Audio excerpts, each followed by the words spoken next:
Me arrancaron de mi propia vida en un martes sin lluvia, sin gritos, sin escándalo, solo una maleta pequeña, un pasillo que olía a desinfectante y una puerta que se cerró detrás de mí, sin llave por dentro.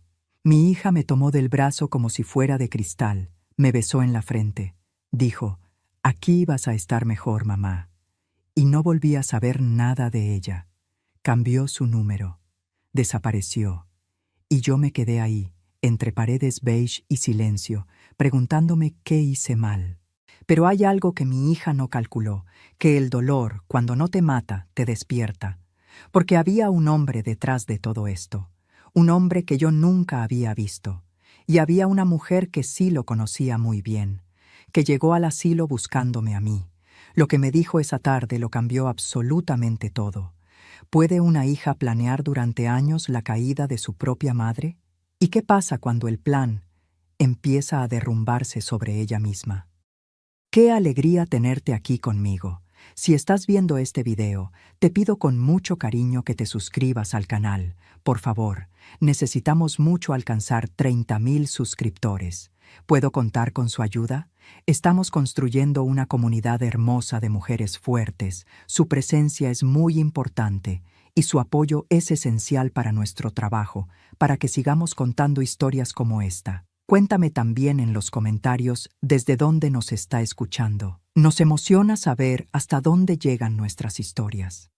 La puerta del asilo se cerró detrás de mí con un sonido definitivo, como cuando cierras un libro que no volverás a abrir, y con ella desapareció el ruido de la calle, los autos pasando, las bocinas, las voces de la gente caminando, la vida. Todo quedó del otro lado de esa puerta, donde yo ya no estaba, donde yo ya no existía. Me quedé parada en medio de un pasillo largo y estrecho. Olía a desinfectante, a cloro, a ese olor que tienen los hospitales, a tristeza vieja que se ha instalado en las paredes. Las luces fluorescentes zumbaban en el techo, un zumbido constante, molesto, ese tipo de ruido que te taladra la cabeza poco a poco, que no te deja pensar con claridad. A mi alrededor había ancianos sentados en sillas de ruedas alineadas contra la pared. Algunos miraban fijamente al frente, a la nada. Otros dormían con la boca abierta, la cabeza caída sobre el pecho.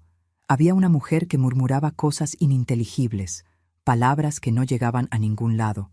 Nadie me miró cuando pasé frente a ellos, como si yo fuera invisible.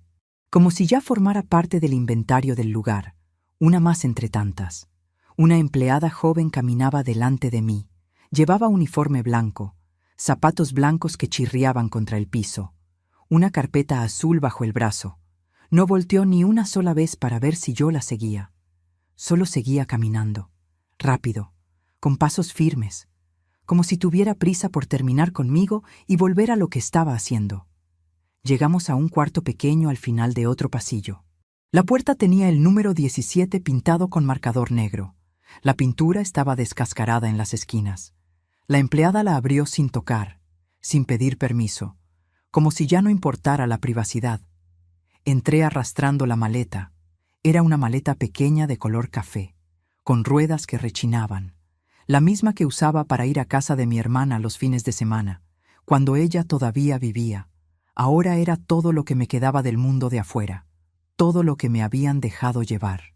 El cuarto era más pequeño de lo que había imaginado.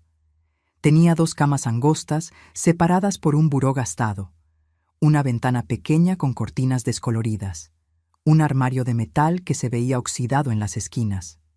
Una de las camas estaba vacía. Tenía sábanas blancas estiradas, demasiado estiradas, como en los hoteles baratos. La otra cama tenía sábanas arrugadas. Había un camisón doblado sobre la almohada. Alguien dormía ahí, alguien que no estaba en ese momento, pero que volvería. Y tendría que compartir este espacio diminuto con una desconocida. La empleada empezó a hablar sin mirarme a los ojos. Miraba la carpeta. Leía de una hoja, las reglas de la casa. Su voz era monótona, plana, sin emoción. Desayuno a las 7 de la mañana en el comedor. Comida al mediodía. Cena a las 6 de la tarde. No se permiten alimentos en las habitaciones. Luces apagadas a las 9 de la noche. Prohibido salir del edificio sin autorización escrita. Pero mientras decía todo esto, yo miraba hacia el pasillo por la puerta entreabierta y me di cuenta de algo. Vi a la recepcionista sentada comiendo galletas, leyendo una revista de espectáculos. 2 enfermeras platicaban en una esquina, ignorando completamente a una anciana que pedía ayuda para ir al baño. Este lugar no era estricto, era negligente, descuidado, un negocio donde la gente dejaba a sus mayores y nadie preguntaba demasiado. Eso lo haría más fácil para Renata. Y mucho más peligroso para mí. La empleada siguió hablando. Prohibido usar el teléfono sin permiso del personal. Prohibido recibir visitas fuera del horario establecido de 2 a 4 de la tarde los domingos. Pero hasta su voz sonaba cansada, aburrida, como si estas reglas se repitieran pero nadie las cumpliera realmente. Como si a nadie le importara. Yo apenas escuchaba las palabras. Mi cabeza estaba en otro lugar. Seguía pensando en el momento en que mi hija me había dejado en la puerta principal, en cómo me había tomado del brazo, con suavidad, como si yo fuera frágil, como si pudiera romperme, en su beso en la frente, un beso rápido, frío, en sus palabras. Aquí vas a estar mejor, mamá, te lo prometo. Vas a tener amigas, actividades. No vas a estar sola todo el día como en casa. La empleada terminó de leer la lista de reglas, cerró la carpeta, dejó una hoja sobre la cama vacía. Me preguntó si tenía alguna duda. Levantó la vista por primera vez. Sus ojos eran café claro, indiferentes, como si me estuviera preguntando por pura formalidad. Le dije que no, que todo estaba claro. Mentí. Tenía 1000 dudas, 1000 preguntas. 1000 miedos, pero ninguna que ella pudiera responder, ninguna que le importara responder. Se fue sin cerrar la puerta completamente. Sus zapatos chirriaban contra el piso de linóleo, un chirrido agudo que se fue alejando, alejando, hasta que desapareció por completo y quedó solo el zumbido de las luces, y el murmullo lejano de la mujer del pasillo, y el silencio pesado de este cuarto. Me quedé parada en medio del espacio, sin moverme, con la maleta todavía en la mano. No sabía qué hacer, si deshacer la maleta, si sentarme, si acostarme, si gritar, si llorar. No sabía nada. Entonces me acordé del celular. Lo saqué del bolsillo de mi suéter, un suéter gris que me había tejido mi esposo hace años. Las manos me temblaban tanto que casi se me cae el teléfono.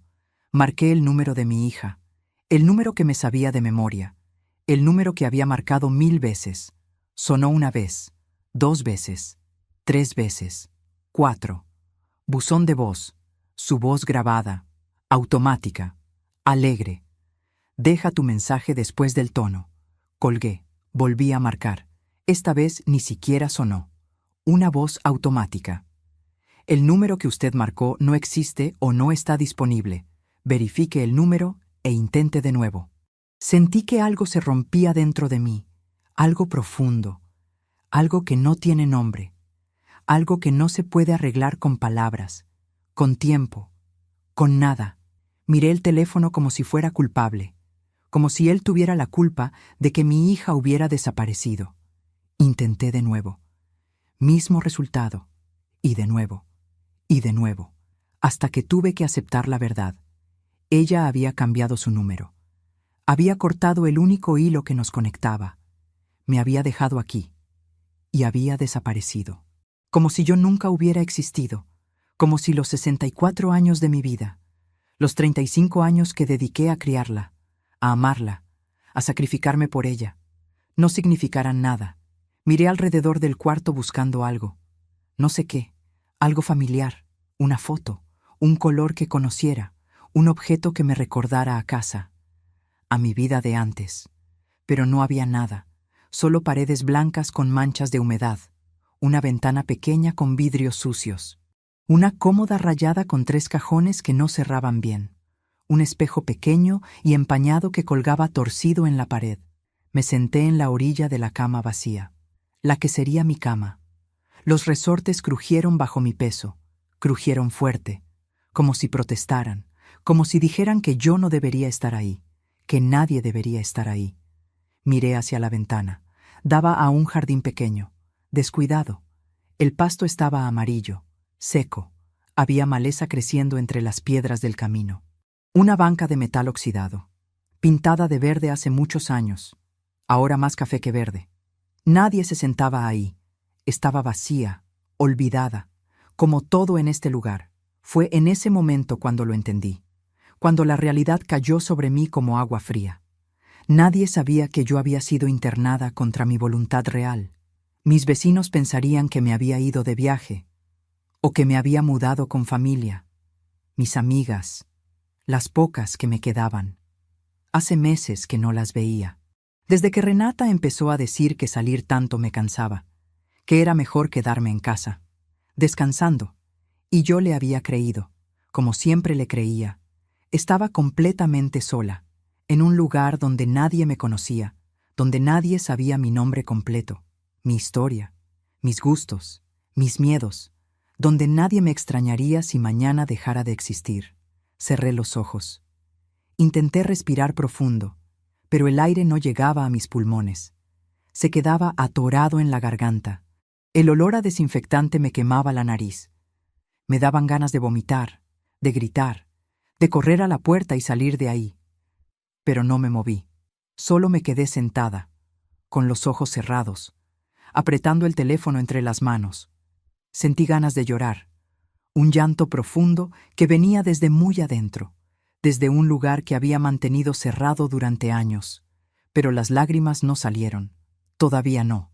Todavía estaba en shock. Todavía no podía procesar completamente que esto fuera real. Que mi propia hija me hubiera abandonado así. Sin explicación, sin despedida real, solo un beso frío en la frente. Y un adiós que nunca llegó. Abrí los ojos, miré el techo. Tenía manchas de humedad grandes, formas extrañas, como mapas de países que no existen. Intenté encontrarle sentido, como cuando era niña y miraba las nubes en el cielo, buscando figuras, animales, rostros conocidos. Pero estas manchas no tenían forma reconocible. Solo eran suciedad, abandono, olvido, descuido, como todo en este lugar, como yo ahora. El tiempo pasó, no sé cuánto. Podrían haber sido minutos, podrían haber sido horas. No tenía manera de saberlo. No había reloj en el cuarto, solo la luz que entraba por la ventana. Y esa luz empezó a cambiar. Se volvió naranja, después rosa, ese rosa triste del atardecer, después gris, y finalmente desapareció por completo. Y nadie vino a buscarme. Nadie tocó la puerta para preguntar si necesitaba algo. Nadie me llamó para la cena. Nadie me dijo dónde estaba el comedor, cómo llegar, a qué hora debía bajar. Nada. Simplemente me habían dejado ahí, en ese cuarto, y se habían olvidado de mí. Me quedé sentada en esa cama, con la maleta todavía sin abrir a mis pies, sin moverme, sin encender la luz, viendo cómo la oscuridad llenaba el cuarto poco a poco, tragándose primero los rincones, después los muebles, después todo, hasta que no pude ver ni mis propias manos, pensando en una sola cosa, en las palabras de mi hija. Aquí vas a estar mejor, mamá, mejor que dónde, mejor que en mi propia casa, mejor que en el lugar donde había vivido 30 años, donde había criado a mi hija, donde había enterrado a mi esposo, donde tenía mis recuerdos, mis cosas, mi vida. No, esto no era mejor, esto era un castigo, y yo ni siquiera sabía cuál había sido mi crimen, qué había hecho mal, en qué momento dejé de ser su madre y me convertí en un problema, en un estorbo, en algo de lo que había que deshacerse. La noche cayó por completo. Afuera se escuchaban ruidos lejanos, puertas que se cerraban, pasos en el pasillo, voces apagadas. La vida del asilo continuaba, sin mí, a mi alrededor, pero sin incluirme. Encendí la luz del buró, una lamparita vieja con pantalla amarillenta. La lámpara parpadeó 2 veces antes de encender completamente. Iluminaba apenas la mitad del cuarto. El resto quedaba en penumbra. Las sombras se estiraban por las paredes, largas, deformadas. Parecían dedos oscuros, alcanzándome, tratando de atraparme, de ahogarme. Volví a sacar el celular del bolsillo. Lo miré fijamente, como si esperara que sonara, que la pantalla se iluminara con el nombre de mi hija, que ella llamara para decirme que todo había sido un error, un malentendido terrible, que vendría por mí mañana mismo, que me llevaría de vuelta a casa. Pero el teléfono permaneció en silencio, oscuro, frío, inútil. Lo dejé sobre el buró, al lado de la lámpara vieja, y finalmente me decidí a abrir la maleta. La puse sobre la cama. Abrí el cierre. Adentro había 3 mudas de ropa interior, un cepillo de dientes todavía en su empaque, un peine de plástico, un frasco pequeño de crema para las manos y una foto enmarcada. La tomé con cuidado, como si fuera frágil, como si pudiera romperse. Era una foto de mi hija cuando tenía 8 años, sonriendo, con 2 coletas atadas con listones rojos, abrazando un peluche de oso que le había regalado su padre. La foto estaba un poco descolorida, los bordes amarillentos, pero su sonrisa seguía siendo brillante, genuina, la sonrisa de una niña que todavía no sabía mentir, que todavía no sabía traicionar. Acaricié el vidrio del marco con el pulgar, despacio, como si pudiera tocar su cara de niña, como si pudiera regresar a ese momento, cuando ella todavía me necesitaba, cuando todavía me amaba, cuando yo todavía era importante en su vida. Y ahí fue cuando las lágrimas finalmente salieron, sin aviso, sin control. Simplemente empezaron a caer, en silencio, sin sollozos, sin ruido, solo agua cayendo sobre la foto, mojando el vidrio, empañando el rostro de esa niña que ya no existía, que se había convertido en alguien que yo no conocía, alguien capaz de hacer esto, de abandonar a su propia madre en un asilo, de desaparecer sin explicación, de cambiar su número de teléfono, de borrarme de su vida como si yo nunca hubiera existido, como si los años no significaran nada, como si el amor no importara. Lloré en silencio durante no sé cuánto tiempo, abrazando la foto, meciéndome ligeramente, como cuando ella era bebé y yo la mecía para que se durmiera. Pero ahora era yo quien necesitaba consuelo, y no había nadie para dármelo. Pero lo que yo no sabía en ese momento, lo que no podía imaginar, es que el abandono era solo el principio, que había algo mucho peor esperándome en las sombras de este lugar, algo que me haría cuestionar todo lo que creía saber sobre mi hija, sobre la persona en la que se había convertido y sobre hasta dónde era capaz de llegar. Si te está gustando esta historia, por favor, asegúrate que ya estás suscrita al canal. Necesitamos mucho alcanzar 30,000 suscriptores. ¿Puedo contar con su apoyo a nuestro trabajo? Tengo 64 años. Me llamo Consuelo, y hasta hace 5 semanas mi vida era completamente diferente. 5 semanas desde aquel martes sin lluvia, cuando mi hija me dejó aquí. Vivía en mi casa, una casa pequeña, pero mía, con jardín al frente donde cultivaba rosas, con un corredor donde me sentaba a tomar café por las tardes, con recuerdos guardados en cada rincón, en cada mueble, en cada foto colgada en las paredes. Mi esposo murió hace 4 años. Un infarto fulminante, rápido, sin avisar, sin tiempo para despedidas. Se fue una mañana mientras desayunábamos y nunca regresó. Me dejó esa casa. Era lo único que teníamos después de 30 años de matrimonio. No había ahorros grandes, no había seguros de vida, no había propiedades extras, solo la casa, pagada, escriturada a mi nombre, y me dejó a Renata, nuestra hija única. Renata siempre fue mimada, lo admito. Desde que nació, su padre la adoraba, yo también. La llenamos de atención, de regalos, de permisos, tal vez demasiado. Tal vez tanto que nunca aprendió el valor de las cosas, el valor del sacrificio. Después de la muerte de mi esposo, Renata se acercó mucho a mí. Empezó a visitarme más seguido, 2, 3 veces por semana. Me ayudaba con los trámites del banco, con las cuentas de la luz, del agua, del teléfono, cosas que antes hacía mi esposo y que yo no sabía hacer. Yo pensé que era amor, que estábamos más unidas que nunca en el dolor, que éramos todo lo que nos quedaba la una a la otra, y me aferré a esa idea. Hace 8 meses, Renata empezó a hablar de proteger los bienes. Decía que una mujer mayor viviendo sola era vulnerable, que había muchos estafadores, muchos aprovechados, gente sin escrúpulos que se aprovechaba de las viudas, que lo mejor era hacer un poder notarial, un documento legal que le permitiera manejar mis asuntos, por si algo me pasaba, por si me enfermaba, por si quedaba incapacitada, por seguridad. Me explicó que era algo que todas las personas mayores hacían, que era normal, responsable. Yo confié. No tenía por qué dudar. Era mi hija, mi única familia en este mundo. Fuimos al notario juntas, un hombre de unos 50 años, oficina pequeña en el centro. Renata había elegido el lugar, el notario me puso el documento enfrente. Eran muchas páginas, letra pequeña, términos legales que no entendía bien. Renata me dijo que no me preocupara, que era el formato estándar. El notario leyó algunos párrafos, rápido, sin énfasis, sin asegurarse de que yo entendía realmente las implicaciones. Me preguntó si estaba de acuerdo. Dije que sí. Firmé donde me indicaron.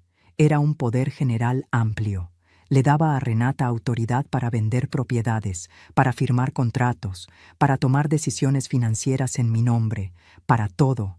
Semanas después vino la conversación del asilo. Me dijo que yo necesitaba compañía, que pasaba demasiadas horas sola en esa casa grande, hablando con las paredes, con los recuerdos, que ahí en el asilo tendría amigas de mi edad, actividades para mantenerme activa, cuidado médico disponible las 24 horas, que sería mejor para mí, más seguro, menos solitario. Yo le dije que no, que estaba bien en mi casa, que no me sentía sola, que tenía mi jardín, mis plantas, mis rutinas, que no necesitaba nada de eso. Pero ella insistió, una vez, y otra, hasta que empecé a dudar de mí misma, a pensar que tal vez tenía razón, que tal vez yo sí estaba muy sola, que tal vez me estaba volviendo rara de tanto silencio. Resistí durante semanas. Cedí un poco. Dije que lo pensaría. Volví a resistir. Y entonces un martes apareció en mi puerta con la maleta ya preparada, con mis cosas ya empacadas. Me dijo que solo sería por un tiempo, para probar, que si no me gustaba podía volver cuando quisiera, que la casa seguía siendo mía, que solo era temporal. Mentira. Todo fue mentira desde el principio, y yo no lo vi venir, porque no quise verlo, porque el amor de madre es ciego, y confía hasta el final. Los primeros días en el asilo intenté convencerme de que Renata tenía razón, de que esto era lo mejor para mí. Intenté ver el lado positivo. Había 3 comidas al día sin tener que cocinar. Había gente alrededor, aunque no me hablaran, aunque me ignoraran. Había actividades programadas, aunque no tuviera ganas de participar. Intenté adaptarme, crear una rutina, encontrar mi lugar, pero cada día que pasaba era una humillación silenciosa. Los empleados me trataban como si fuera invisible. Pasaban a mi lado sin mirarme, sin sonreír, sin preguntar cómo estaba. Cuando preguntaba por mi hija, nadie me respondía con claridad. Me decían que no sabían nada, que ella llamaría pronto seguramente, que tuviera paciencia. Pero las semanas pasaban, 1, 2, 3, 4, y no había llamadas, no había visitas, no había noticias, nada, solo silencio, y ese silencio era peor que cualquier grito. Empecé a observar el lugar con más atención, a las personas, a las dinámicas. Me di cuenta de que yo no era la única abandonada. Había al menos 5 mujeres mayores que nunca recibían visitas, que se sentaban en la sala común mirando la puerta, esperando a alguien que nunca llegaba, que habían sido dejadas ahí por sus familias, olvidadas, como muebles viejos que ya no sirven, como electrodomésticos que ya no funcionan, objetos que alguna vez fueron útiles pero que ahora solo ocupan espacio. Una de esas mujeres se llamaba Petra. Tenía 71 años. Pelo blanco cortado muy corto, ojos azules que todavía brillaban con inteligencia. Había sido abogada durante 40 años.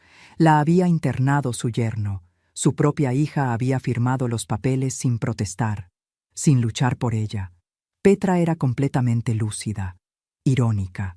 Tenía una mirada que veía más allá de las apariencias, que leía entre líneas, que entendía cosas que otros no veían.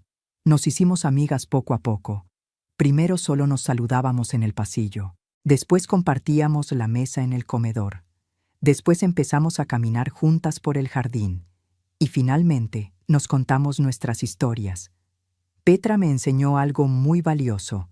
Me enseñó a usar el teléfono público que había en el pasillo del segundo piso. Un teléfono viejo de monedas que casi nadie usaba. Había un horario, un momento específico del día, cuando la recepcionista salía a comer, entre las 2 y las 2:30 de la tarde. Ese era nuestro momento, nuestra ventana al mundo exterior, nuestra manera de conectar con lo que quedaba afuera de estos muros. Junté monedas durante días, las que encontraba en el piso, las que pedía prestadas a otras internas, las que guardaba de mi pensión mínima. Y cuando tuve suficientes llamé a una vecina, doña Lucía, una señora mayor que vivía 3 casas abajo de la mía, que me había conocido desde que me mudé al barrio hace 30 años. El teléfono sonó varias veces. Pensé que no contestaría, que tal vez había salido, o que ya no vivía ahí. Pero finalmente contestó. Su voz sonaba cansada, lejana. Le dije quién era. Hubo un silencio largo del otro lado de la línea, un silencio incómodo. Después me preguntó cómo estaba, dónde estaba. Le dije que estaba en un asilo, que mi hija me había internado. Le pregunté por mi casa, si sabía algo, si había visto algo. Otro silencio, más largo esta vez, y después me dijo la verdad que yo ya sospechaba pero que no quería aceptar. La casa ya no era mía. Había un camión de mudanza hace varias semanas, gente extraña entrando y saliendo, cargando muebles, cajas, todo. La habían vendido. Y ahora vivía otra familia ahí, con niños que jugaban en el jardín donde yo cultivaba rosas. Colgué el teléfono sin despedirme. Caminé por el pasillo como sonámbula. Bajé las escaleras agarrándome del barandal. Llegué al baño del primer piso. Me encerré en un cubículo. Cerré la tapa del inodoro. Me senté ahí y lloré. Lloré como no había llorado desde la muerte de mi esposo. Lloré hasta que no me quedaron más lágrimas, hasta que me dolió el pecho, la garganta, la cabeza, hasta que solo quedaron sollozos secos que no producían nada. Pero algo extraño pasó esa noche. Me dolía la cabeza, una presión constante en las sienes que no se iba. El corazón me latía demasiado rápido. Podía sentirlo golpeando contra las costillas. Me costaba dormir. Daba vueltas en la cama estrecha. El insomnio se volvió mi compañero. Cada noche miraba el techo durante horas, pensando, recordando, tratando de entender. Pero a la mañana siguiente pasó algo que yo no esperaba. Me levanté. Me lavé la cara con agua fría. Me peiné frente al espejo empañado. Me puse la misma ropa del día anterior. Y decidí algo. Decidí que no iba a morir esperando en ese lugar, que no iba a quedarme sentada viendo cómo el tiempo pasaba, que si mi hija había decidido abandonarme, entonces yo decidiría luchar. Porque todavía me quedaba algo, me quedaba dignidad, me quedaba orgullo, me quedaban ganas de vivir, y me quedaba rabia, una rabia fría que empezaba a crecer en mi pecho. Petra me orientó como solo alguien con su experiencia podía hacerlo. Me dijo que escribiera todo lo que recordaba, cada detalle, por pequeño que pareciera, fechas exactas, nombres de notarios, direcciones de oficinas, documentos que había firmado, conversaciones que había tenido con Renata, todo. Conseguí un cuaderno viejo en la sala de actividades. Estaba medio usado. Tenía dibujos de otra persona en las primeras páginas, flores dibujadas con crayones. Pero me servía. Empecé a escribir, cada noche, después de que apagaban las luces, con una linterna pequeña que me prestó Petra. Escribía todo lo que mi memoria podía recuperar. Y mientras escribía las cosas, empezaban a tener sentido. Los comentarios extraños de Renata, sus visitas cada vez más frecuentes, su insistencia en conocer todos mis documentos, sus preguntas sobre cuánto valía la casa, sobre si tenía deudas, sobre si había hecho testamento, el poder notarial que me hizo firmar. Todo había sido planeado. Nada había sido casual. Y yo había sido tan ciega que no vi nada. Había una empleada joven en el asilo. Se llamaba Yolanda. Tendría unos 25 años. Era diferente a las demás. Cuando te hablaba, te miraba a los ojos. Te preguntaba cómo habías dormido, si necesitabas algo, y parecía que realmente le importaba la respuesta. No era solo protocolo. Era genuino. Un día reuní valor y le pedí ayuda. Le conté mi historia. Le mostré lo que había escrito en el cuaderno. Le pedí que me ayudara a mandar una carta al notario donde había firmado el poder notarial. Necesitaba copias. Necesitaba información. Necesitaba evidencia. Yolanda me miró en silencio durante un rato largo. Vi cómo dudaba. Cómo miraba hacia los lados.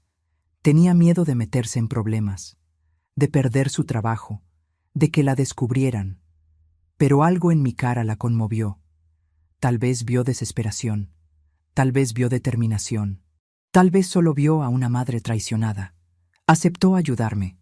Me dijo que mandaría la carta sin que nadie se enterara, que usaría su dirección personal como remitente, que cuando llegara la respuesta me la traería discretamente. Le agradecí con lágrimas en los ojos. Era la primera persona en semanas que me trataba como ser humano, que me veía, que me escuchaba. Mientras esperaba la respuesta del notario, empecé a hacer preguntas. Con cuidado, sin levantar sospechas. Le pregunté a la recepcionista quién había pagado mi entrada al asilo. Me miró como si le hubiera preguntado algo indebido. Me dijo que esa información era confidencial, que no podía compartirla. Le pregunté a una enfermera quién había firmado los papeles de admisión. La misma respuesta. No podían decirme nada. Era política del lugar. Pero Yolanda sí me ayudó. Una tarde, cuando estaba de turno nocturno y había poca gente, revisó mi archivo. El archivo que guardaban en una oficina cerrada con llave. Me trajo la información escrita en un papel doblado. Lo leí en mi cuarto, con la puerta cerrada, con las manos temblando. El asilo había sido pagado por adelantado. 6 meses completos. No en cheque, no en transferencia. En efectivo, billetes contados. Y no había sido Renata quien pagó. Había sido un hombre, alguien que firmó como licenciado Bernal, Rodrigo Bernal. Ese nombre no me decía absolutamente nada. Nunca en mi vida había escuchado a Renata mencionar a ningún Bernal. Nunca había conocido a nadie con ese apellido. Pregunté a Yolanda si había alguna foto en el expediente, alguna dirección, algún dato más. Solo había un número de teléfono y una firma ilegible. El pago en efectivo me pareció extraño. Petra me explicó después. Un abogado que paga en efectivo está evitando dejar rastro bancario. Probablemente porque está casado, porque no quiere que su esposa vea las transacciones en los estados de cuenta, porque está escondiendo algo. Eso significaba que este Rodrigo tenía secretos y que Renata estaba involucrada en ellos. La angustia empezó a comerme por dentro. Cada día era peor. De noche me quedaba despierta mirando el techo. El dolor de cabeza se volvió constante. Una presión que no desaparecía ni con las pastillas que me daban. Dando vueltas en la cama estrecha. Me medí la presión arterial con el aparato que había en el pasillo. Estaba alta. 160/100. La enfermera me dio una pastilla. Me dijo que me calmara, que el estrés era malo a mi edad. Pero ¿cómo calmarme? Imaginando escenarios, todos peores que el anterior. ¿Quién era ese hombre? ¿Por qué había pagado él? ¿Qué relación tenía con mi hija? ¿Qué le había prometido Renata a cambio? ¿Qué más estaban planeando? Petra intentaba calmarme. Me decía que no sacara conclusiones apresuradas, que esperara la respuesta del notario, que tuviera paciencia. Pero la paciencia se me estaba acabando, porque cada día que pasaba era un día más en ese lugar, Un día más sin mi casa, un día más sin mi vida, un día más abandonada por mi propia hija. Y ahora sabía que no había sido solo ella, que había alguien más, un hombre en las sombras, moviendo los hilos, planeando, ejecutando, y yo no tenía idea de quién era, ni de hasta dónde llegaban sus planes, ni de qué más me esperaba. Han pasado 5 semanas desde aquel martes sin lluvia, 5 semanas desde que Renata me dejó aquí y desapareció. Y hoy es jueves, un jueves que empezó gris. El cielo amenazaba lluvia desde la mañana. Yo estaba en la sala común, fingiendo leer una revista vieja. En realidad estaba vigilando el pasillo, esperando ver a Yolanda, ver si tenía noticias, si había llegado la respuesta del notario. Cerca de las 3 empezó a llover. Una llovizna fina, triste, de esas que mojan despacio pero que calan hasta los huesos. De repente Yolanda apareció en la puerta. Caminaba rápido, con pasos nerviosos. Me hizo una seña con la cabeza, discreta. Yo me levanté tratando de no llamar la atención. La seguí por el pasillo. Bajamos unas escaleras. Salimos por una puerta lateral que daba al jardín de atrás. El jardín que casi nadie usaba. El jardín descuidado con el pasto amarillo y la banca oxidada. Yolanda me miró con ojos preocupados. Me dijo que había una visita para mí, una mujer, que no había querido dar su nombre en la recepción, que había insistido en que necesitaba verme, que había dicho que era urgente, que era sobre Renata, que la recepcionista le había dicho que yo no podía recibir visitas fuera del horario establecido. Pero la mujer se había puesto a llorar. Había suplicado. Había dicho que había viajado muy lejos, que necesitaba hablar conmigo, que era importante, y Yolanda había decidido ayudarla, traerla por la entrada de atrás, sin que nadie se enterara. Le pregunté quién era. Yolanda me dijo que no sabía, que la mujer solo había preguntado por Consuelo y que había mencionado el nombre de Renata. Salí al jardín. La llovizna me mojó la cara, el cabello, el suéter, pero no me importó. La mujer estaba parada junto a la banca, de espaldas a mí. Llevaba un impermeable gris, el cabello largo y oscuro pegado a la espalda por la lluvia. Cuando escuchó mis pasos se volteó. Tendría unos 38 años, tal vez 40. Era difícil saberlo. Tenía el maquillaje corrido, los ojos hinchados, rojos, de haber llorado mucho, de haber llorado durante horas, durante días. Me miró fijamente, como si estuviera verificando que yo era la persona correcta, y empezó a llorar de nuevo. Lágrimas silenciosas que se mezclaban con la lluvia. Me acerqué despacio. Le pregunté si nos conocíamos. Ella negó con la cabeza. Se limpió la cara con la mano. Intentó componerse. Me dijo su nombre entre sollozos. Miriam. Miriam Soto. El nombre tampoco me decía nada. Le pregunté qué quería, por qué estaba ahí, por qué había mencionado a mi hija. Entonces hizo una pausa. Me miró a los ojos, y vi algo en su expresión. Duda, miedo, como si estuviera a punto de cruzar una línea de la que no hay regreso. Como si al decir lo que va a decir su vida, también fuera a cambiar para siempre. Respira profundo, y finalmente habla. Necesito contarle algo sobre su hija, sobre mi esposo, sobre lo que han hecho. Pero antes necesita saber. Yo también estoy destruyendo mi matrimonio al estar aquí. Estoy traicionando a mi esposo, y no sé si estoy haciendo lo correcto. Otra pausa, más lágrimas. Entonces me dijo algo que hizo que el mundo se detuviera.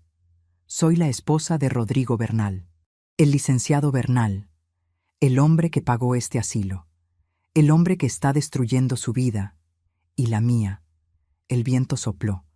La lluvia arreció un poco, pero yo no sentí nada. No sentí el frío, no sentí la humedad. Solo sentí un vacío enorme, un hueco que se abría en mi pecho.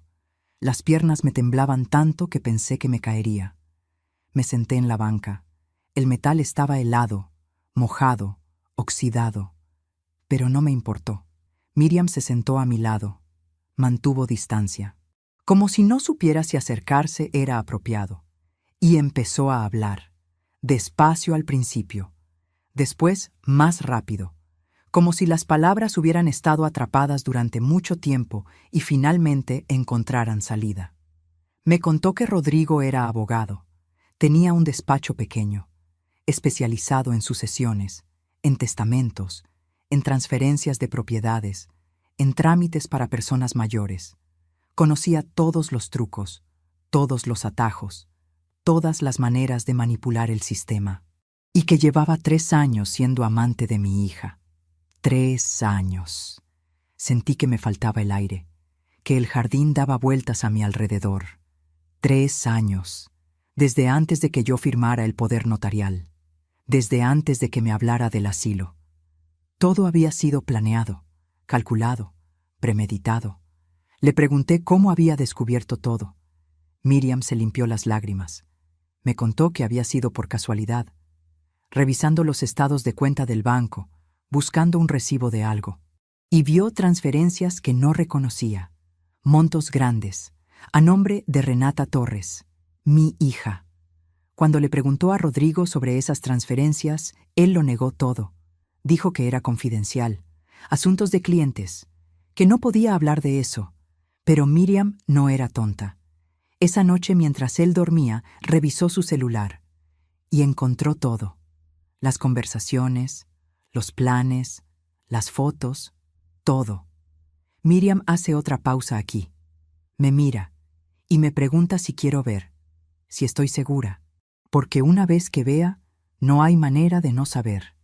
No hay manera de regresar. Le digo que sí, que necesito saber. Saca su teléfono del bolsillo del impermeable. Estaba dentro de una bolsa de plástico para protegerlo de la lluvia. Lo desbloqueó con manos temblorosas. Y antes de mostrármelo dice algo más. Cuando encontré esto pensé en borrarlo, en fingir que nunca lo vi, en seguir con mi vida como si nada.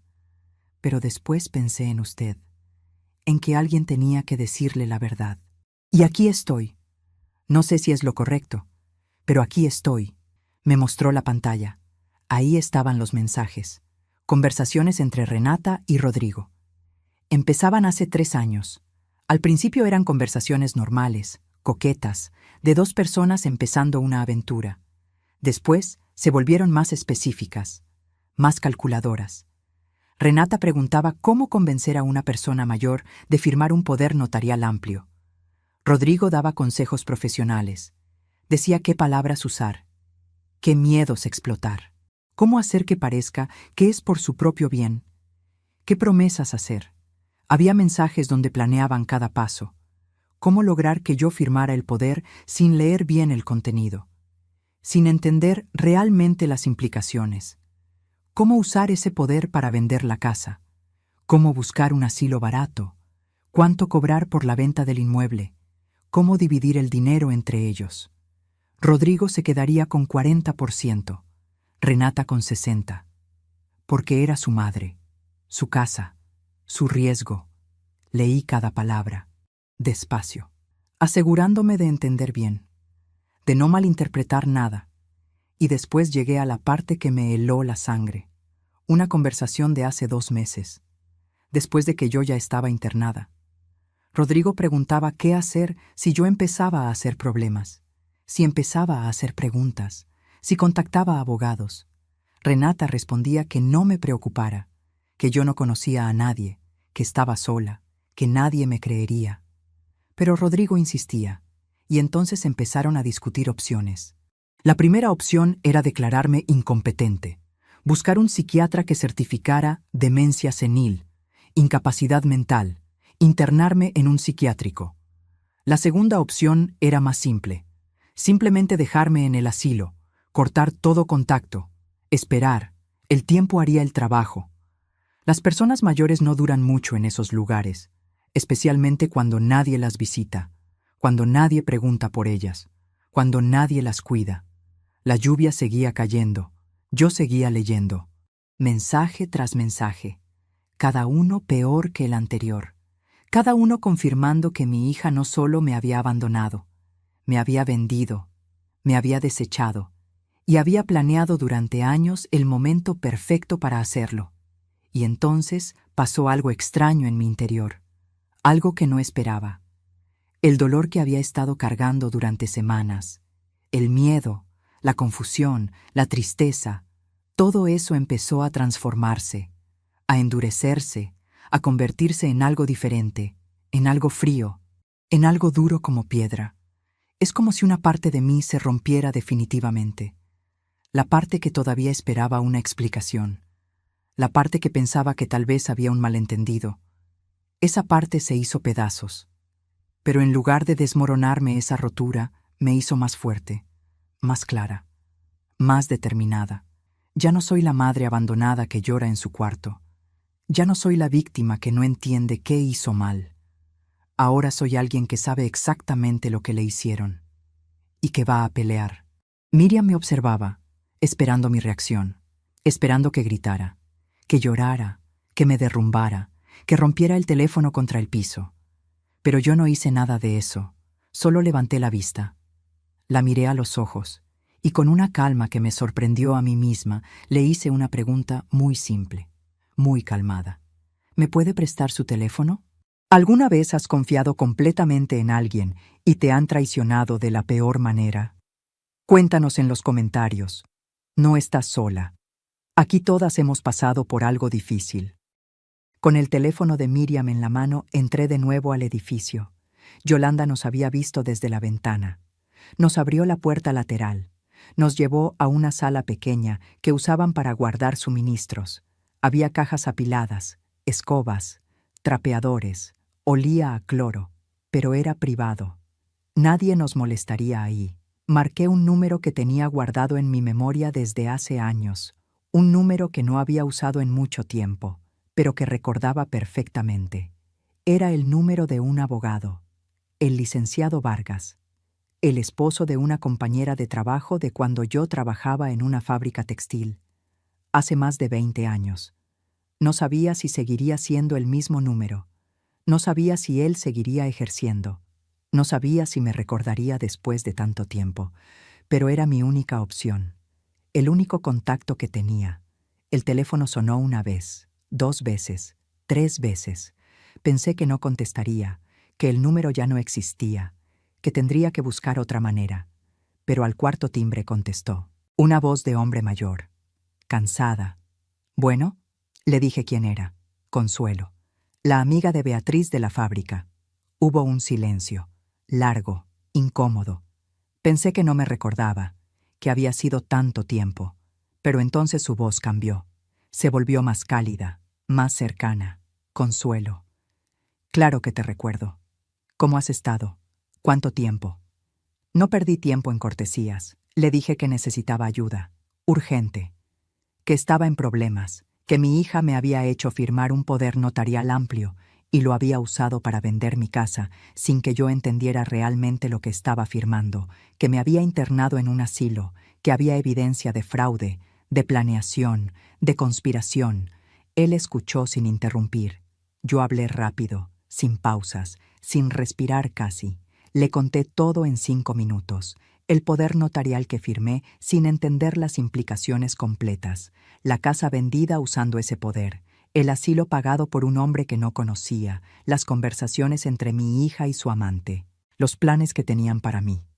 Todo. Cuando terminé hubo otro silencio. Pero este era diferente. No era confusión, era indignación. Escuché cómo respiraba profundo del otro lado, cómo tragaba saliva. Después me dijo algo, pero no es lo que yo esperaba. «Consuelo, esto es muy grave.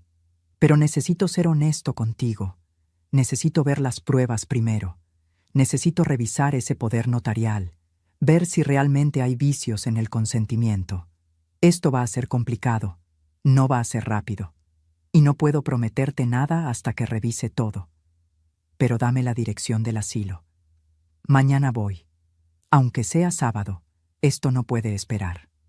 Colgué el teléfono. Se lo devolví a Miriam. Ella seguía llorando en silencio. Le pregunté algo importante, algo crucial. ¿Estarías dispuesta a ser testigo? ¿A entregar esas conversaciones como prueba en un juicio? ¿A declarar contra tu esposo? Miriam me miró fijamente y vi el conflicto en sus ojos, porque no era fácil. No era solo entregar pruebas, Era destruir su propia vida también, su matrimonio, todo. Dudó un momento largo. Se limpió la cara con la manga del impermeable. Después asintió con determinación, pero con voz temblorosa.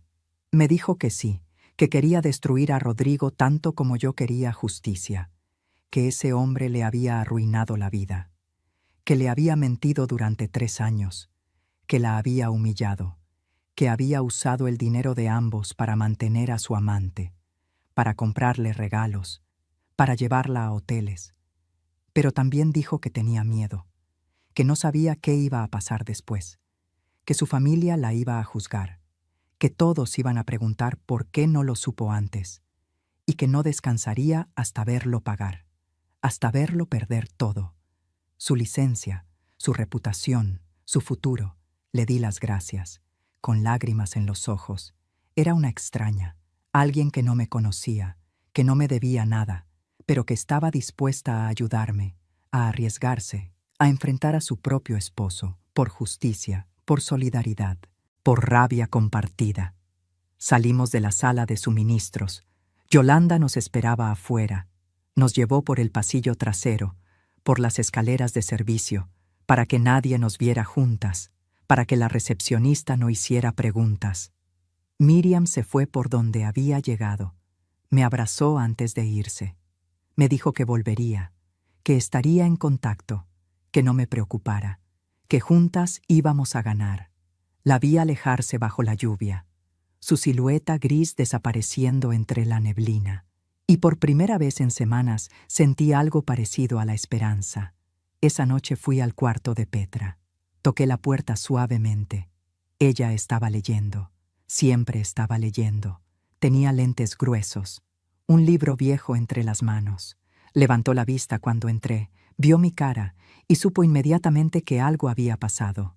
Le conté todo, cada detalle. Petra escuchó sin interrumpir. Cuando terminé se quitó los lentes, los limpió con la orilla de su bata y sonrió. Una sonrisa pequeña, triste, pero llena de determinación. Me dijo que sacara el cuaderno, que iba a dictarme algo, y empezó a recitar de memoria. Artículos del Código Civil, leyes sobre vicios de consentimiento, sobre anulación de actos jurídicos, sobre fraude, sobre abandono de personas vulnerables, sobre estelionato. Pero mientras dictaba también dudaba. Se detenía, fruncía el ceño.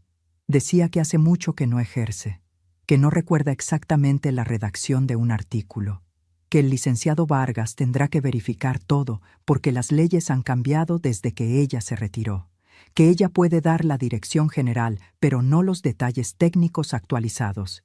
Petra había sido una gran abogada, de las mejores. Y aunque habían pasado años desde que ejerció, todavía recordaba la estructura, los principios, las bases, cada jurisprudencia importante, cada recurso legal fundamental. Escribí durante horas, hasta que me dolió la mano, hasta que llené páginas y páginas con letra pequeña y apretada, todo lo que Petra dictaba, todo lo que necesitaría el licenciado Vargas para construir el caso. Al día siguiente, él llegó al asilo exactamente a las 10 de la mañana.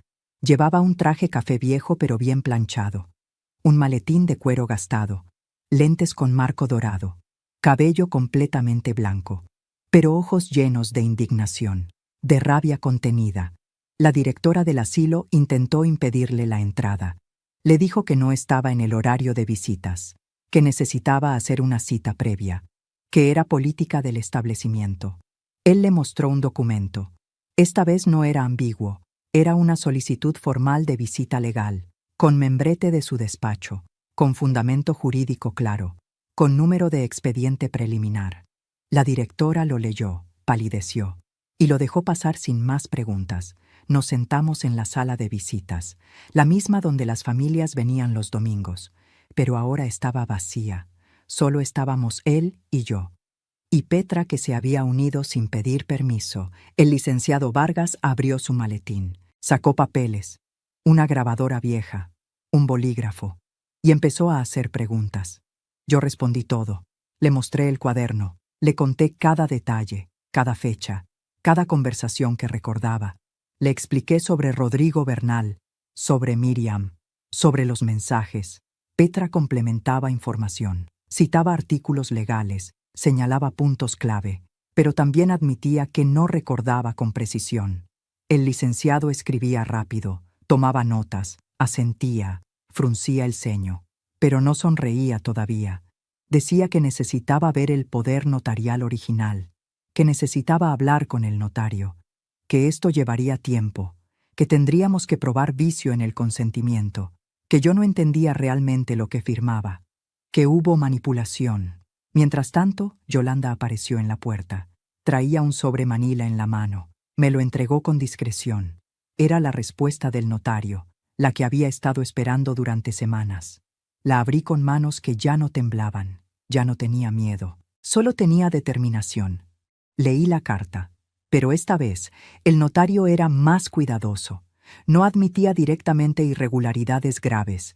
Decía que estaba dispuesto a colaborar si había investigación oficial, que los procedimientos se siguieron según protocolo estándar de su oficina, pero que efectivamente la firma se tomó en una sola sesión sin testigos adicionales presentes, que la lectura del documento fue breve porque la señora Renata le había asegurado que ya había explicado todo previamente, que si hay dudas sobre la comprensión del contenido, está abierto a aclaraciones bajo el marco legal correspondiente.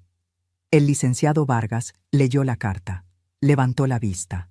Ahora sí había algo parecido a una sonrisa, pero cautelosa. Me dijo que teníamos base para iniciar, pero que sería complicado, que Renata había usado un mecanismo técnicamente legal, que tendríamos que probar que hubo vicio en el consentimiento, que yo no entendía realmente las implicaciones de ese poder tan amplio, que hubo manipulación psicológica, que llevará tiempo, que no será fácil, pero que es posible. Siguió escribiendo, llenando formularios, redactando documentos preliminares. Petra lo asistía, recordaba algunos artículos clave, sugería estrategias basadas en su experiencia. El licenciado escuchaba, pero también corregía algunas cosas. Explicaba que la jurisprudencia había cambiado en ciertos aspectos, que algunos precedentes ya no aplicaban de la misma manera. Yo solo observaba. Todavía no podía creer que esto estuviera pasando, que después de semanas de sentirme impotente, de sentirme abandonada, de sentirme invisible, finalmente alguien me estaba escuchando, alguien me estaba ayudando, alguien estaba luchando por mí. Cuando el licenciado terminó, puso los documentos frente a mí. Eran las demandas iniciales, una contra Renata, por fraude, por abuso de confianza y manipulación, por vicio en el consentimiento del poder notarial, por abandono de persona vulnerable. Otra contra Rodrigo Bernal, por complicidad, por ejercicio indebido de influencia profesional, por conspiración para defraudar. Una tercera contra el notario, por negligencia en la verificación del consentimiento informado, por incumplimiento de protocolos de seguridad. Tomé la pluma que me ofrecía. La sostuve en el aire por un momento. Pensé en mi hija, en la niña de 8 años de la foto, en las coletas rojas, en el osito de peluche, en su sonrisa inocente. Pensé en todos los años que le dediqué, en las noches sin dormir cuando estaba enferma, en los sacrificios que hice, en las veces que me quedé sin comer para que ella comiera, en cómo la abrazaba cuando tenía pesadillas, en cómo me decía «te amo, mamá» antes de dormir cada noche, en su risa cuando era pequeña, en todo el amor que le di sin esperar nada a cambio. Y me duele tanto que esa niña se haya convertido en quien se convirtió. No sé en qué momento pasó, no sé si fue mi culpa por mimarla demasiado, por nunca negarle nada, por llenarla de cosas materiales pensando que así le demostraba amor. No sé si algo se rompió en ella cuando murió su padre, si el dolor la endureció, si la cambió de maneras que yo no pude ver. No sé nada. Y después pensé en el mensaje que había leído en el teléfono de Miriam. Si la vieja se pone difícil. La vieja, así me llamaba mi propia hija. La mujer que le había dado la vida, que la había criado, que la había amado incondicionalmente durante 35 años. La vieja, como si yo fuera basura, como si fuera un objeto, como si no fuera humana, como si todos esos años no significaran nada. Firmé sin dudarlo. Mi mano no tembló ni una sola vez. No había rabia en ese momento. No había tristeza desgarradora, solo había claridad. La claridad absoluta que viene cuando finalmente ves la verdad, aunque duela, aunque destroce todo lo que creías, aunque cambie tu vida para siempre. Renata recibió la notificación judicial exactamente 7 días después. Me lo contó Miriam por teléfono. Había ido a la casa que compartía con Rodrigo.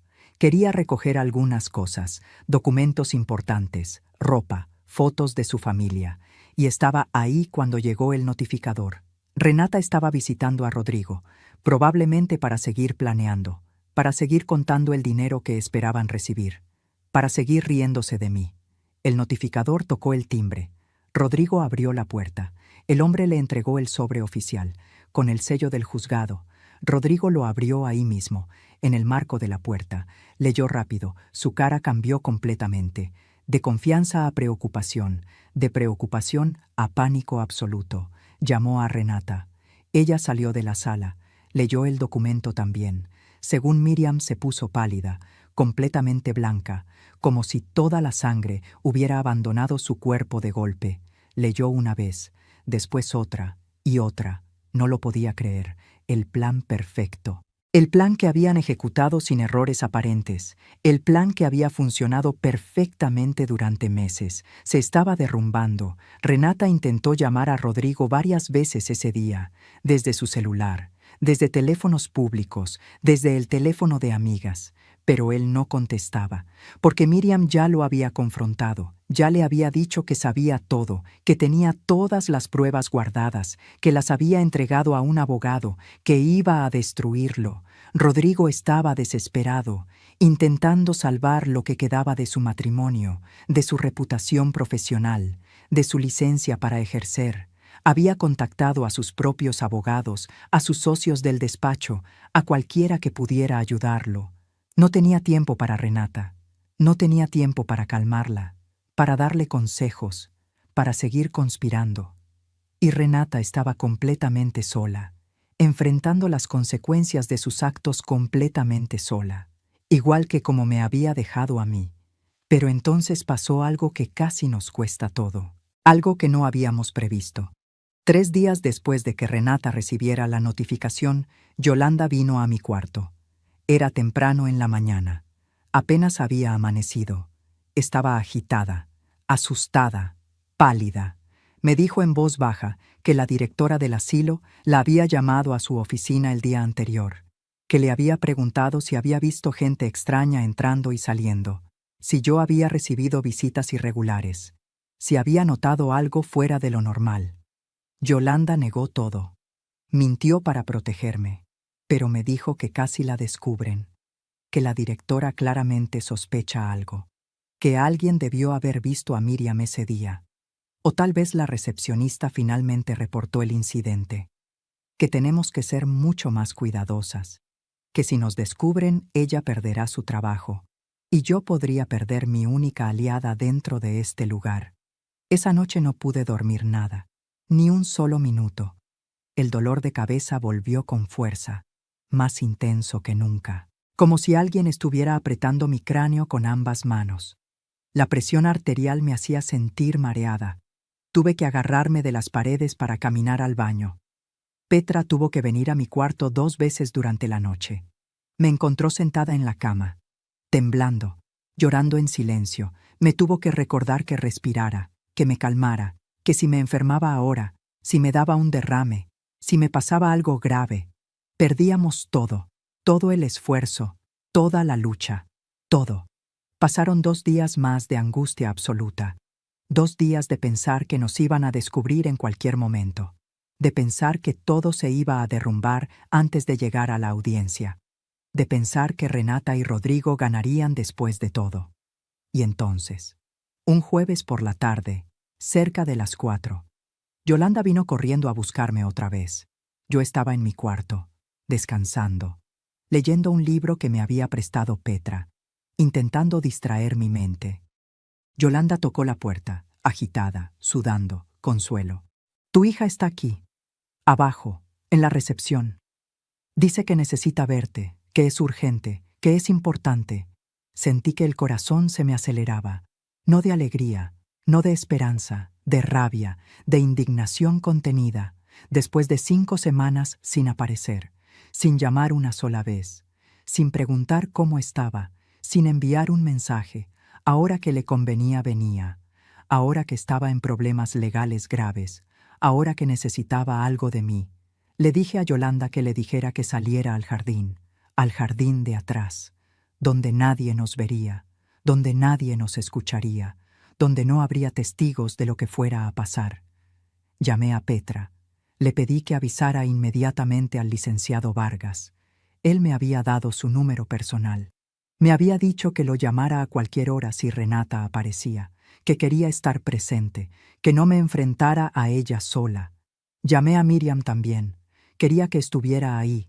Quería que Renata viera que no estaba sola, que había gente de mi lado, gente que me apoyaba, que me creía. Bajé las escaleras despacio, sin prisa, sin correr, con la espalda recta, la cabeza en alto. Salí por la puerta lateral. El jardín estaba húmedo todavía de las lluvias de los días anteriores. El pasto amarillo brillaba con las gotas de agua que todavía no se secaban. Renata estaba parada junto a la banca, la misma banca donde me había sentado con Miriam hace días. La banca oxidada, donde todo había cambiado, llevaba un vestido azul marino, elegante, caro, tacones altos, el cabello perfectamente peinado en un chongo sofisticado, maquillaje impecable que ocultaba cualquier señal de estrés, como si viniera de una reunión importante, de una junta de negocios, como si viniera de trabajar, aunque yo sabía perfectamente que ella nunca había trabajado un solo día en su vida, vivía del dinero que le había quitado a su madre. Me vio llegar y sonrió, esa sonrisa que yo conocía tan bien, que había visto 1000 veces, la sonrisa encantadora, seductora, la sonrisa que usaba cuando quería algo, cuando necesitaba convencer a alguien, cuando necesitaba manipular. Se acercó con los brazos abiertos, como si nada hubiera pasado, como si las últimas 5 semanas no existieran, como si no me hubiera abandonado, como si no hubiera cambiado su número, como si no hubiera vendido mi casa. Mamá, por fin te encuentro. He estado tan preocupada por ti. Intenté llamarte 1000 veces, pero me dijeron que aquí no tienes teléfono. No sabía cómo contactarte. Intentó abrazarme. No la dejé. Di un paso atrás, firme. Crucé los brazos sobre el pecho. No dije nada, solo la miré fijamente. A los ojos. Su sonrisa vaciló. Los brazos bajaron lentamente. Me miró confundida, como si no entendiera mi reacción. «¿Mamá? ¿Estás bien? ¿Qué pasa? ¿Por qué me miras así?» Seguí sin responder. Ni una palabra, solo la miraba. Estudiaba su cara, buscando algo, no sé qué, tal vez un rastro de arrepentimiento, de culpa, de vergüenza, pero no había nada, solo confusión. Y empezando a formarse, miedo. Miró alrededor del jardín, buscando algo, buscando comprensión, buscando apoyo, y entonces los vio. A Petra saliendo por la puerta trasera del edificio, caminando despacio con su bastón, al licenciado Vargas llegando por el camino lateral, con su maletín en la mano, a Miriam bajando de un taxi en la entrada del jardín, todos caminando hacia nosotras, todos mirándola directamente, todos en silencio. Su expresión cambió completamente, en cuestión de segundos. La sonrisa desapareció por completo. Los ojos se endurecieron, se volvieron fríos, calculadores. La mandíbula se tensó. Los puños se cerraron a los lados de su cuerpo. ¿Qué es esto? No fue una pregunta real. Fue una acusación, como si yo hubiera hecho algo malo, como si yo fuera la culpable de algo, como si yo fuera quien había traicionado a alguien. Me senté en la banca, despacio, con calma absoluta, sin prisa. Le hice un gesto con la mano para que se sentara a mi lado. Ella dudó. Miró a los otros que se acercaban, después a mí. Finalmente se sentó, pero lejos, en el otro extremo de la banca, tan lejos como era posible, con el cuerpo girado hacia un lado, tenso, rígido, defensivo, como un animal acorralado. Empezó a hablar antes de que yo pudiera decir nada. Las palabras salían rápido, atropelladas, desesperadas. Mamá, no sé qué te han dicho estas personas, pero están mintiendo. Te están manipulando. Están aprovechándose de ti. No puedes confiar en extraños, en gente que no te conoce. Yo soy tu hija, tu familia, tu sangre, la única que tienes en este mundo. Yo nunca haría nada para lastimarte. Tú lo sabes. Me conoces desde que nací. Sabes que te amo, que solo quiero lo mejor para ti. Este lugar es lo mejor para ti. Aquí estás cuidada, protegida, segura. No tienes que preocuparte por nada. Su voz era dulce, suave, convincente. La voz que había perfeccionado durante 35 años. La voz que usaba para manipular, para mentir, para conseguir lo que quería, para salirse con la suya siempre. Pero esta vez no funcionó. Esta vez yo estaba preparada. Metí la mano en el bolsillo de mi suéter. Saqué un sobre, doblado, arrugado de tanto abrirlo y cerrarlo durante los últimos días. Se lo entregué sin decir una palabra. Ábrelo. Mi voz sonó fría, distante, como si le estuviera hablando a una extraña. Ella lo tomó con manos que empezaban a temblar ligeramente. Lo abrió despacio, con cuidado, como si supiera que adentro había algo que no quería ver, como si supiera que su vida estaba a punto de cambiar. Sacó las hojas. Eran copias, copias de los mensajes entre ella y Rodrigo. Cada uno, cada palabra, cada plan, copias del documento del notario señalando las irregularidades en el proceso, copias del recibo de pago del asilo, todo con el nombre de Rodrigo Bernal, todo con fechas exactas, todo con evidencia irrefutable. Renata leyó en silencio. Vi cómo el color desaparecía de su rostro poco a poco, cómo las manos le temblaban cada vez más, cómo tragaba saliva con dificultad, cómo parpadeaba rápido, intentando procesar lo que veía, intentando encontrar una salida, intentando inventar una nueva mentira. Cuando terminó de leer, levantó la vista lentamente. Sus ojos se encontraron con los míos, y vi algo que nunca había visto antes en mi hija: miedo real, miedo genuino, no el miedo de niña cuando rompía algo y sabía que la iban a regañar, sino miedo de adulta que sabe que hay consecuencias reales, consecuencias legales, que esta vez no hay manera de escapar, que no hay manera de manipular la situación. Intentó negarlo, su primera reacción, su instinto automático. Esto es falso. Alguien inventó todo esto, lo fabricaron. Esa mujer, Miriam, está loca, celosa, obsesionada. Rodrigo me acosaba profesionalmente y ahora ella quiere vengarse de mí, quiere destruirme porque su matrimonio fracasó. Yo nunca dije esas cosas, nunca planeé nada de esto. Son mentiras. Todos son mentiras horribles. Mamá, tienes que creerme. Por favor, tienes que creerme a mí. Soy tu hija. Su voz se quebraba. Las primeras lágrimas empezaban a formarse en sus ojos, pero no eran lágrimas de arrepentimiento, no eran lágrimas de culpa, eran lágrimas de pánico puro, de desesperación, de miedo a las consecuencias, de miedo a perder. Siguió hablando, más rápido, más desesperada, más incoherente. Me acusó de estar confundida, de estar siendo manipulada por gente que no me conocía, por extraños que solo querían hacerle daño a ella, que querían quitarle el dinero, que querían aprovecharse de la situación. Usó exactamente las mismas palabras, los mismos argumentos, las mismas técnicas de manipulación que había planeado usar para declararme incapaz, para internarme en un psiquiátrico, para quitarme mi última gota de dignidad, para borrarme del mundo. La dejé hablar, la dejé llorar, la dejé suplicar, sin interrumpirla ni una sola vez, sin consolarla, sin tocarla, sin hacer ningún gesto de comprensión, solo observando, viendo cómo se destruía sola, cómo cada palabra que decía la hundía más, cómo la trampa que había construido para mí se cerraba sobre ella, cuando finalmente se quedó sin palabras, cuando el llanto la superó, cuando solo quedaron sollozos entrecortados y respiración agitada. Saqué otro papel del bolsillo, el último, el más importante. La demanda formal, ya presentada, ya registrada ante el juzgado, ya en proceso legal oficial, con fecha de audiencia programada, con número de expediente asignado, con todo oficial, legal, real, irreversible. Se lo puse enfrente, sobre sus manos temblorosas. Renata lo tomó con dedos que no dejaban de temblar.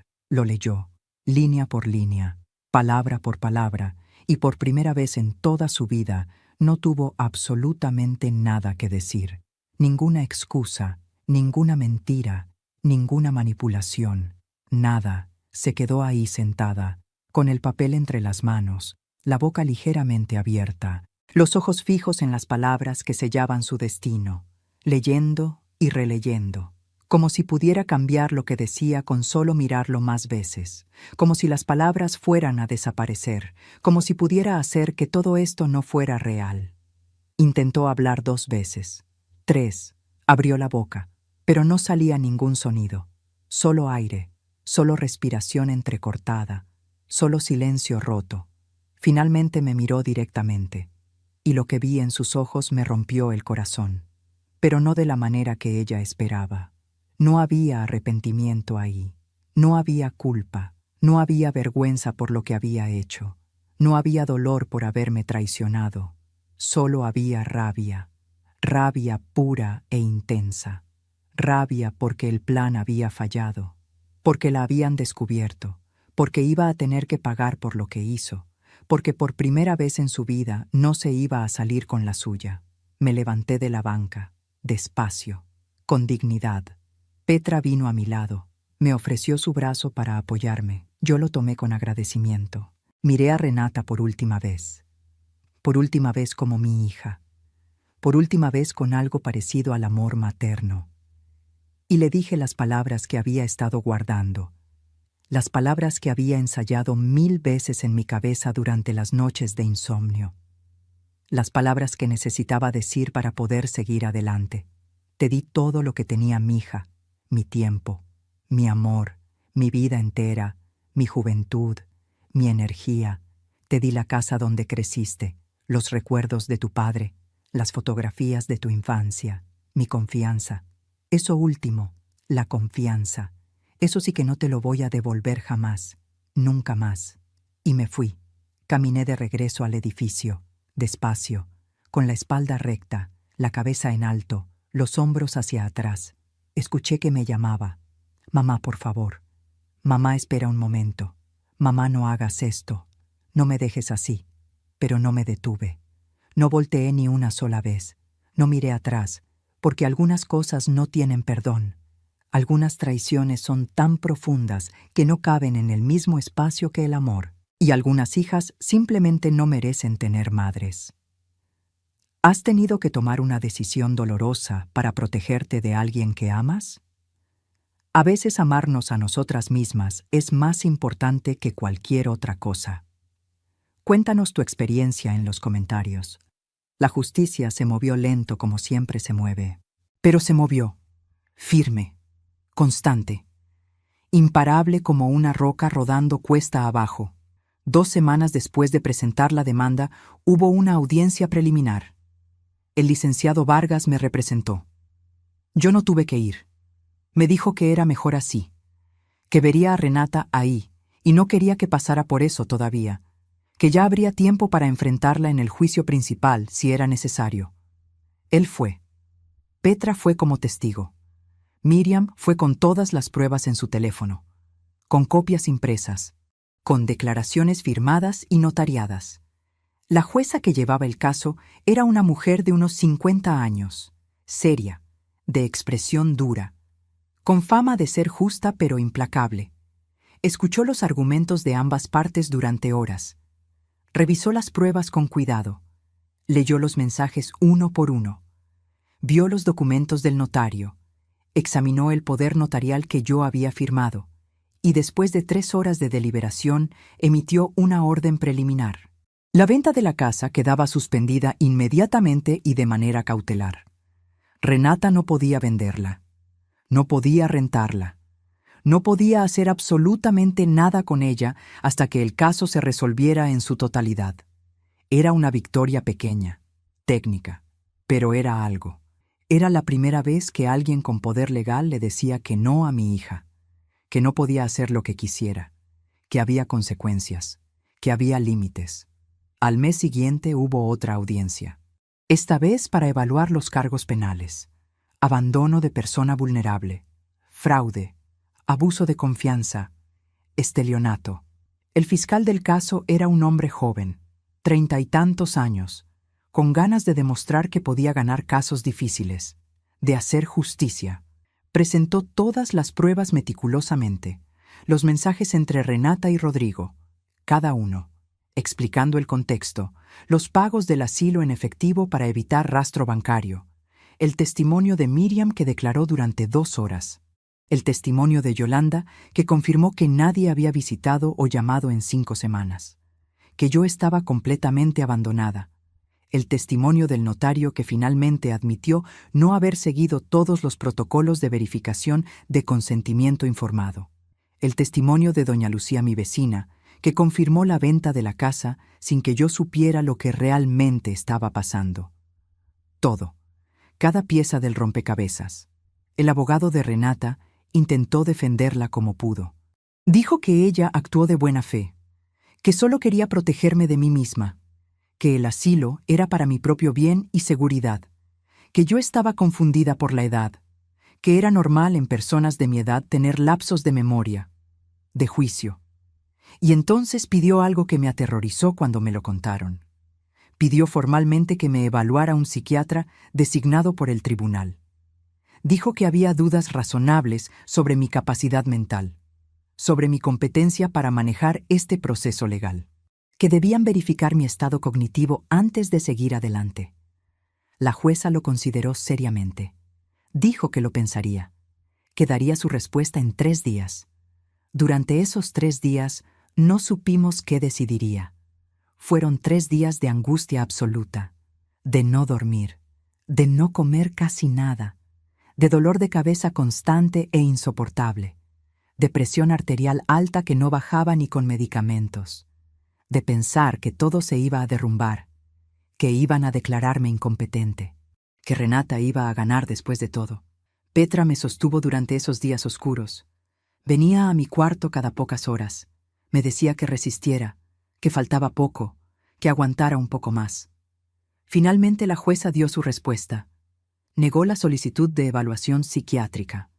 Dijo que no había base legal suficiente para ordenarla, que yo había actuado coherentemente en todo el proceso, que había presentado evidencia clara y organizada, que no había señales objetivas de confusión o incapacidad mental, que mis acciones demostraban lo contrario. La jueza falló a mi favor en todos los puntos principales. Ordenó la anulación total e inmediata de la venta de la casa. La propiedad volvía completamente a mi nombre. Renata tenía que devolver cualquier dinero que hubiera recibido de la venta, cada peso, y enfrentaría juicio penal formal por los cargos presentados. Rodrigo Bernal no tuvo mejor suerte. Su colegio profesional de abogados abrió una investigación ética inmediata. Encontraron otras irregularidades en su historial, otros casos sospechosos de años anteriores, otras personas mayores que habían transferido propiedades bajo su asesoría legal y después habían sido internadas en asilos. Había un patrón claro, una estrategia sistemática, una manera de operar. Le suspendieron la licencia inmediatamente de manera cautelar. Y posteriormente, después de la investigación completa, se la quitaron de forma permanente. Nunca más podría ejercer como abogado en ningún estado.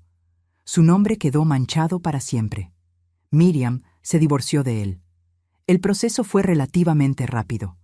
Ella tenía todas las pruebas necesarias de infidelidad, de malversación de fondos matrimoniales, de uso indebido del dinero compartido, de todo. El juez falló completamente a su favor. Se quedó con la casa que habían comprado juntos, con los ahorros acumulados, con el coche, con prácticamente todo. Rodrigo quedó literalmente en la calle, sin trabajo, sin casa, sin dinero, sin reputación, sin futuro profesional, exactamente como había planeado dejarme a mí, exactamente como había conspirado que me pasara. La vida tiene esas ironías crueles, esas vueltas inesperadas que da. 2 meses después de que todo comenzara, salí del asilo para siempre. Era una mañana de sábado, fría. El cielo estaba gris y pesado.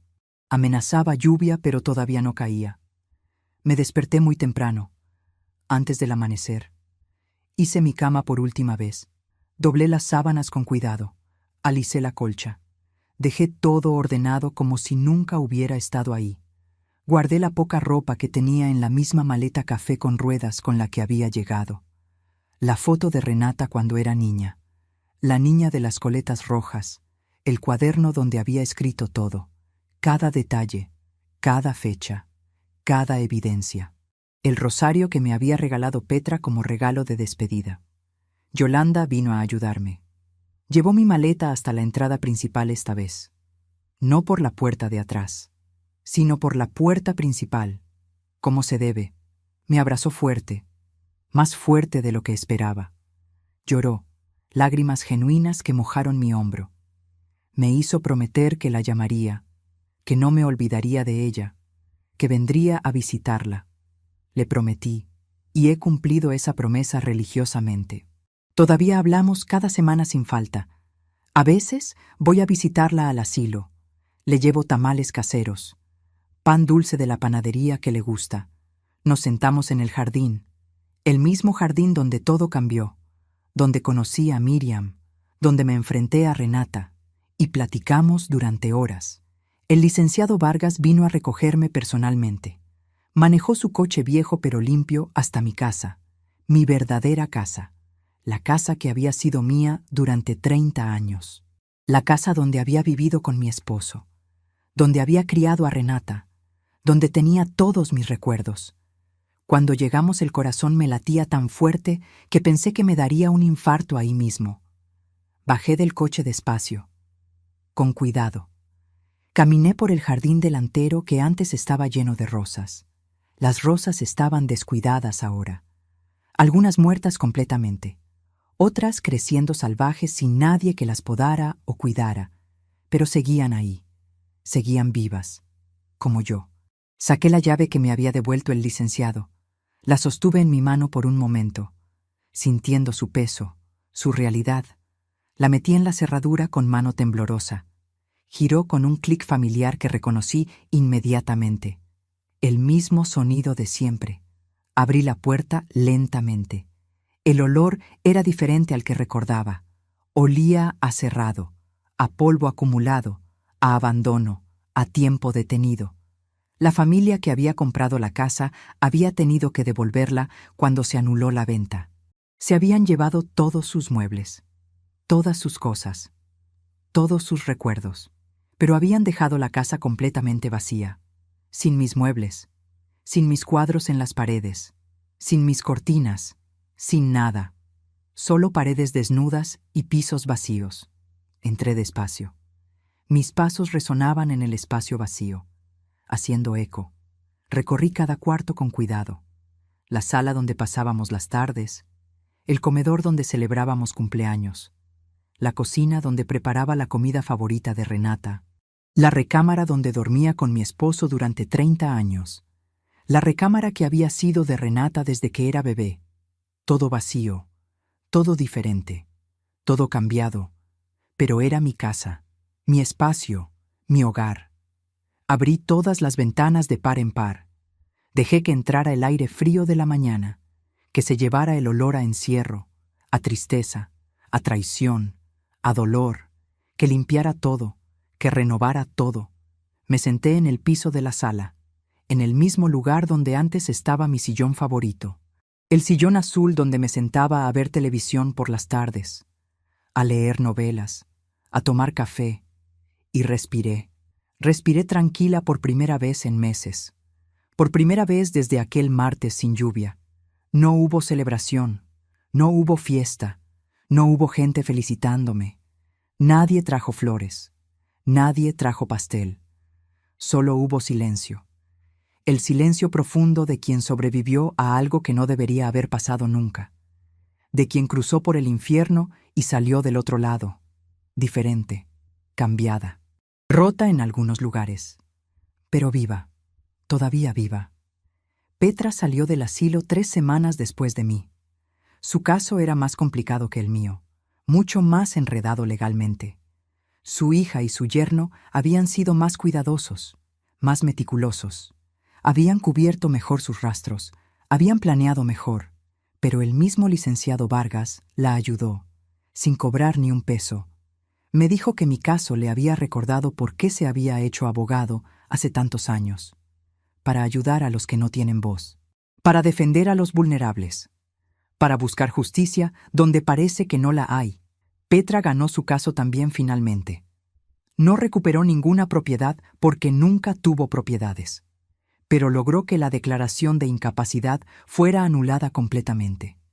Recuperó su autonomía legal, su libertad, su dignidad, su derecho a decidir sobre su propia vida.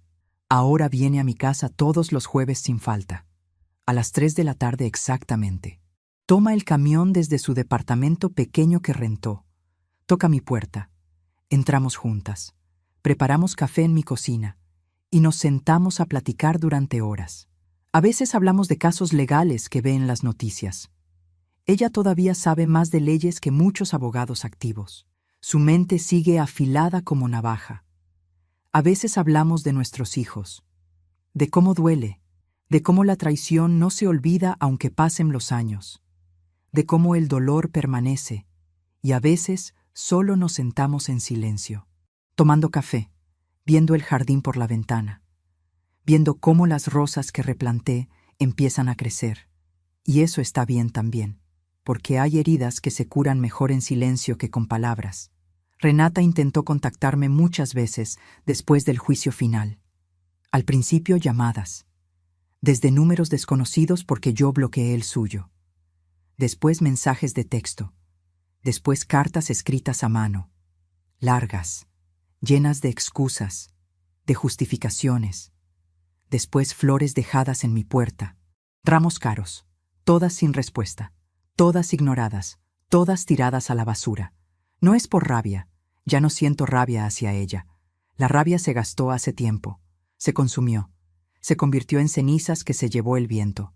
Ahora solo siento una tristeza profunda, una decepción que no tiene fondo, que no tiene fin, y una certeza absoluta de que algunas traiciones son tan grandes que no caben en el mismo espacio que el perdón, que no hay manera de reparar lo que se rompió. Ella tomó sus decisiones. Planeó durante 3 años, durante 3 años completos. Ejecutó su plan con frialdad calculada. Me llamó la vieja en esos mensajes. Discutió opciones sobre qué hacer conmigo si me ponía difícil, si empezaba a hacer preguntas incómodas. Ahora tiene que vivir con esas decisiones, con ese peso sobre su conciencia si es que tiene conciencia, con esas consecuencias. Yo tomé las mías también. Decidí luchar cuando hubiera sido más fácil rendirme. Decidí no rendirme cuando todos esperaban que me quebrara. Decidí que merecía justicia. Decidí que mi vida valía la pena, aunque mi hija no lo creyera, aunque ella me hubiera tirado como basura. Y aprendí algo en ese asilo, algo que nunca pensé que necesitaría aprender a mi edad. A los 64 años, aprendí que puedo sobrevivir sola, que no necesito la validación de nadie, ni siquiera de mi hija, que mi valor como persona no depende de cuánto me amen, de cuánto me necesiten, de cuánto me extrañen. Mi valor está en mí misma, en la fuerza que descubrí cuando pensé que no me quedaba nada, en la dignidad que mantuve cuando intentaron quitármela, en las ganas de vivir que encontré en el lugar más oscuro, en el peor momento de mi vida. Hay madres que se rompen cuando sus hijos las abandonan, que se dejan morir de tristeza, de soledad, de desilusión, que pierden las ganas de seguir, que se rinden ante el dolor, que simplemente se apagan como velas. Y hay madres que descubren en el peor momento de sus vidas que siempre fueron más fuertes de lo que les dejaron ser, que tenían reservas de fuerza que ni ellas conocían, que podían levantarse una vez más, y otra, hasta salir del hoyo, hasta ver la luz. El asilo no fue el final de mi historia, no fue el lugar donde vine a morir olvidada, no fue mi tumba, Fue el lugar donde yo por fin me conocí a mí misma, donde entendí que sobrevivir no es solo seguir respirando, no es solo abrir los ojos cada mañana, es levantarse cada mañana, abrir los ojos con propósito, poner los pies en el piso y decidir que tu vida vale la pena, que mereces vivir, que mereces ser feliz, aunque estés sola, aunque te hayan traicionado, aunque tu propia sangre te haya abandonado, aunque el mundo te haya dado la espalda. Hoy tengo 65 años, vivo sola en mi casa recuperada, la casa que me devolvió la justicia. He comprado muebles nuevos poco a poco, con lo poco que me queda de mi pensión, nada lujoso, nada caro, nada elegante, pero son míos, elegidos por mí, para mí. Cada pieza tiene una historia, un significado. He replantado el jardín con mis propias manos. Las rosas están creciendo de nuevo, más fuertes que antes, más bonitas, más resilientes. Como yo, tomo café con Petra los jueves sin falta. Hablo con Yolanda por teléfono los domingos por la tarde. Voy al mercado los sábados temprano. Cocino para mí. Comida sencilla pero sabrosa. Leo libros de la biblioteca pública, novelas románticas, biografías, cualquier cosa que me interese. Veo películas viejas en la televisión, las que veía con mi esposo. Vivo, simplemente vivo. Y algunas noches todavía saco la foto de Renata cuando era niña. La niña de 8 años con las coletas rojas, con el osito de peluche, con la sonrisa genuina e inocente. Y me pregunto en qué momento se perdió, en qué momento exacto, en qué momento el amor se convirtió en codicia, en ambición, en frialdad. ¿En qué momento el corazón se le endureció tanto? ¿En qué momento dejó de verme como su madre y empezó a verme como un obstáculo entre ella y el dinero, como algo que estorbaba, como algo desechable? No tengo respuestas. Tal vez nunca las tendré. Tal vez no hay respuestas.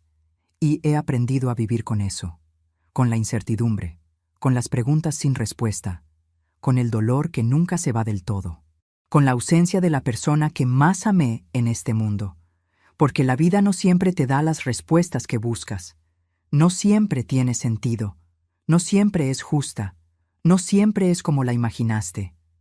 A veces solo te da la fuerza para seguir adelante a pesar de no entender, a pesar del dolor, a pesar de todo, y eso tiene que ser suficiente, y para mí lo es. Es suficiente. Si llegaste hasta aquí es porque esta historia te tocó el corazón de alguna manera. Cuéntanos en los comentarios qué fue lo que más te impactó, qué parte te hizo reflexionar, qué sentiste mientras escuchabas, y si conoces a alguien que esté pasando por algo similar, alguien que se sienta abandonada, olvidada, invisible, desechada, compártele esta historia. Nunca sabes quién puede necesitar escuchar que no está sola, que el abandono no es el final, que siempre hay una manera de levantarse, de luchar, de recuperar la dignidad. Gracias por estar aquí conmigo. Gracias por escuchar. Gracias por ser parte de esta comunidad hermosa que estamos construyendo.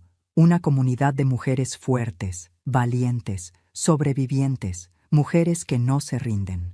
Nos vemos en la próxima historia y recuerda suscribirte si aún no lo has hecho. Tu apoyo es lo que nos mantiene aquí, compartiendo estas historias, dando voz a quienes no la tienen. Hasta pronto.